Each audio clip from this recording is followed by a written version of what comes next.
ደመቁ እንግዲህ የበጎቿን ስብስብ እንግዲህ ይዛ ማለት ነው። እሷ እንግዲህ አከርሻይ ነው እንግዲህ ያሸነፈችው ማለት ነው። በጎቹ ጥርቅሞቹ እንኳን ደስ አለሽ ምናምን ደስ አላት ደስ አላት እኮ በጎቹን እኮ እናንተ ያጠራቀማችሁትን እላቢዎቹን እኮ አልባ እኮ ለአብርሃም ታደሰም እንጂ ገቢው የሚሆነው እኮ ለእሷ እኮ ምንም የሚጠቅመው ነገር የለም ማለት ነው። ስለዚህ ምንድን ነው እናንተ ከሱ ትበልጣላችሁ እንዴ እናንተ? እንዴ ሁለታቸውም እኮ አንድ ናቸው እኮ አንድ አምሳል አንድ አካል ናቸው። ስለዚህ የሚመለከታችሁን ነገር የለም። ይሸናነቡ ባልና ሚስት ናችሁ ብላችሁ የለ እንደዚህ ብላችሁ የፈረጃችሁት ሰው ደግሞ አንዱን ዝቅ አንዱን ከፍ ልታደርጉ ትችሉ።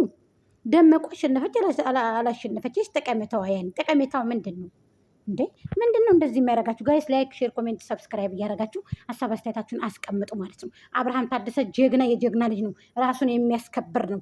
ራሱን የሚያስከብር የእናንተ ረካሽ ያሸነፈች አላሸነፈች ምንድን ነው ጠቀሜታው? ምንድን ነው ትርጉሙ? ትርጉም አልባ ናችሁ። ስለዚህ እናንተ ደግሞ ስነ ስርዓት ይዛችሁ ቁጭ በሉ ማለት ነው።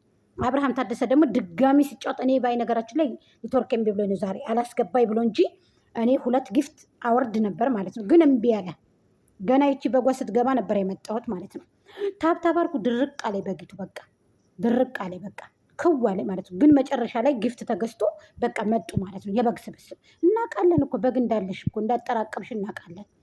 ስለዚህ ተዘጋጅቶ የጠበቁሽ ለዚህ ነው። ግድ ተቀበይን ጊፍቱን ግድ ተቀበይን ብለው ቴሌ ሊበላን ነው ቴሌ ሊወስድብን ነው። እሷ አልመጣም አልችልም ሰው አፍም እገባለሁ ይበቃል ተው በቃ በልቻችኋለሁ በቃኝ እያለቻቸው ግዴታ ጊፍት ታልተቀበልሽን ተብሎ ተጎትጉታን የመጣችው ማለት ነው። ስለዚህ የአብርሃም ደግሞ በቃ እንዴ የበግ ስብስብ የበግ ጥረቅም ማለት ነው። የበግ ጥረቅሞች እንኳን ደስ አለሽ እንኳን ደስ አለሽ። አሸነፈች አላሸነፈች እናንተ እኮ አሽቃብጣችሁ እኮ ነው የምትቀሩት። ወይኔ ሲያሽቃብጣ ለሞት ይቺ አሽቃባጭ ሰብስክራይብ እንኳ ያደረጓትም እቺ ቆሻሻ ማለት ነው። ሰብስክራይብ እንኳ ያደረጓትም ይኸው 1000 እንኳ አልሞሏትም። 1000 እንኳ እስካሁን ድረስ አልሞሏትም። ታሽቃብጣለች እንጂ ማለት ነው። እቺ ቆሻሻ ማለት ነው። የእሷ የደመቁ እህት ናት እንግዲህ የደመቁ ዘመድ ስለሆነ ታሽቃብጣለች። ይኸው 1000 ሰብስክራይብ እንኳ አልሞሏትም።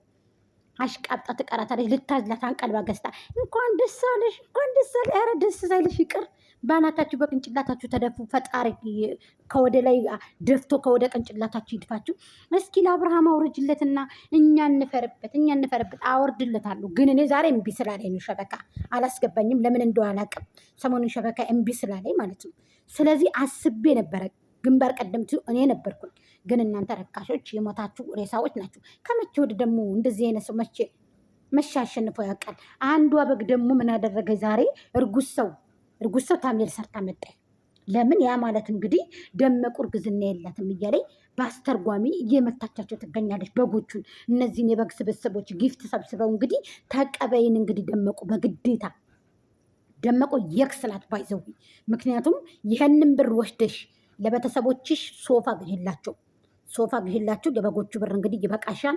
ድጋሚ ደግሞ ወይ በ3 ሳምንት በ4 ሳምንት መታሽ እንግዲህ ቢያቸው በጎቹን ማለት ነው። እላቢያቸው ደናርግሽ የተረፈውን ደግሞ ተረፍራፊውን በጎቹ እንዳትበሉ ላኩላቸው። የካርድ ላኩላት ማለት ነው። አብርሃምም ጀግና ነው። ሚናውን ተጫውቷል። ባይዘቡኝ ተጫውቷል ሚናውን። ደመቁ አሸነፈች አላሸነፈች ምንድን ነው ትርጉሙ ነው ግን ጥያቄ ትርጉሙ ምንድን ነው? ደመቁ አሸነፈች አላሸነፈች ትርጉሙ ምንድን ነው አላት። አሁን ደመቁ እኮ የምትሰራውን እኮ ለአብርሃም እኮ ነው ወስዳ የምትሰጠው። አታውቁም እንዴ? ከአንድ ክላስ አብርሃም ከአንድ ክላስ እሷ ከአንድ ክላስ ነው እየሰሩ እናንተ ላይ ጫወታ። አንዱ ምን አላት መሰላችሁ? ተጣልታችኋል ነበር። ምን ልትሰሩ መጣችሁ? ምን ልታደርጊ መጣሽ እሱ ጋር አላት። አልተጣለንም ብላ መለሰች። ይሄው በጎቹ እንግዲህ ይሄው ያፎለምታ በቅቤ አይታሽም ይባላል። አልተጣለንም፣ ጠብ የለንም። እኔ አላልኳችሁም? ጠብ የለም። የአብርሃምን ቁጮ ትራፊ እየበላች ነው አላልኳችሁ? የሄርሜልየን ቁጮ ትራፊ እየበላች ነው። እቺ ሰው አንገቱ ስር ተሸጉጣ ነው። ተዋት ተሸውዱ ብላችሁ እንግዲህ ሪከርዳችሁን ያዳምጣል፣ ጽሁፋችሁን ያነባል። ጊፍት ሰብስበናል፣ በርቺ፣ አይዞሽ፣ ካርድ እንሰጥሻለን፣ ነይ ቶሎ ምናምን ግዴታ ተቀበይን።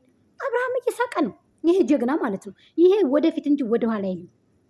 ደግሞ ጌም ደግሞ አንዱ መሸነፍ አንዱ ደግሞ ማሸነፍ ያለ ነው ማለት ነው። አይ ምናምን እሷም እኮ መለሰችላት ላያ ማለት ነው። አሴ ይቺ እሾህ ማለት ነው፣ የጭቃ እሾህ ይቺ አናኪላ ማለት ነው። እንዲህ ያለቻት ጌም እኮ ማሸነፍም መሸነፍም ያለ ነው። እንኳን እነዚህ ማለት ነው የአንድ ቀበሌ ሰው እንኳን ይዘው ራሱ እየተሸናነፉ ችግር የለባቸውም ማለት ነው። ገባችሁ አይደለ? ከ2000 ከ1000 እናንተ እንደው መቼን እንደው ልብ የሚኖራችሁ አሁን ልጃችን አሸነፈ ብለው በግ አሸነፈ አላሸነፈ ምንድን ነው ትርጉሙ? ሰው ስለበለኝ ሪባ ገንዘብ ስለበለኝ ልብስ ሆዶ ውስጥ ጠቅጥቃ ስለመጣች ስለመጣች ነው ወይንስ ምንድን ነው? አልገባኝም እኔ። እናንተ እኮ በጣም የምታሳዝኑ ሌና ቢስ እኮ ናችሁ። ሌና የሌላችሁ እኮ ናችሁ እናንተ። ቁጭ ብላ የራሷን የምበላችሁ የምጠጣችሁ እኮ ናት ደመቁ ማለት ነው። ስለዚህ ትብላችሁ ትገጣችሁ፣ እኔ ምን አገባኝ? የሚመለከተኝ ነገር የለም። ግን ደግሞ አብርሃም ወደፊት እንጂ ወደኋላ የለም። ለእናንተ ማንም አይረክስም፣ ማንም አይሸነፍም። ግን እኔ ደግሞ ሸበካ እምቢ ስላለኝ ነው እንጂ ዛሬ ድብን አደርጋችሁ ነበር ቆሻሾች።